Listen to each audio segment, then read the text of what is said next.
Обычно песни получались одновременно с мелодией. Там, может быть, мне не хватало умения игры на гитаре, чтобы эту мелодию воспроизвести, но она становилась проще немножечко и нормально совпадала.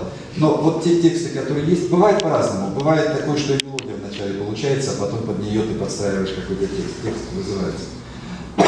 Я не знаю, кто сказал Шаталову, кто-то из великих во сне, но когда Сережа говорит о том, что поэту приходит одна строчка от Бога, все остальное он как бы наращивает. Кто это сказал, Саша, не помнишь? Мне это не говорит Цветаева? Да, вот, может быть, Цветаева говорила Шаталова, он об этом вспомнил. Помните, старая хорошая история.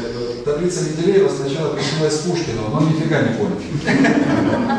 Вот, точно так же и здесь. Приснилась Шаталова. Я думаю, что это правда, потому что бывает такое, что действительно одна строчка ходит за тобой долго. Есть ситуации, когда 8 строчек, у меня было 8 строчек, которые я не знал, куда деть вообще. Они выбивались из ритма, из всего, но они были классные.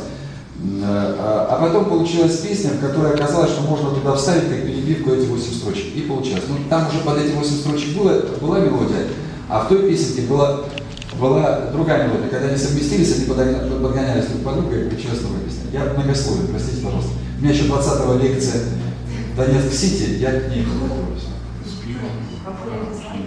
Популяризация. Популяризация министра.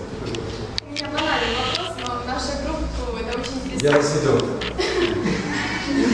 Какая для вас любимая ваша песня? Моя любимая песня? Да, вот среди этого количества, какое вы все-таки будете? Вы знаете, не бывает детей любимых и нелюбимых, они все любимые. Есть песни, которые очень нужны в какой-то определенный момент. Я очень долго пел песню, самый первый, самый главный, пел песню Моцарт, например. Есть песня Иешуа, которую слушают все и которая почему-то нравится всем. Извините, я неправильно сказал, которая нравится всем. Есть Ворон и Вороненок, которые поются уже лет, наверное, 20. Ну, они все хорошие. Я говорил, что скромность – это мое второе качество после красоты. Я не знаю, какие. Они все для меня хорошие, вот так лучше будет. Мне не нравится.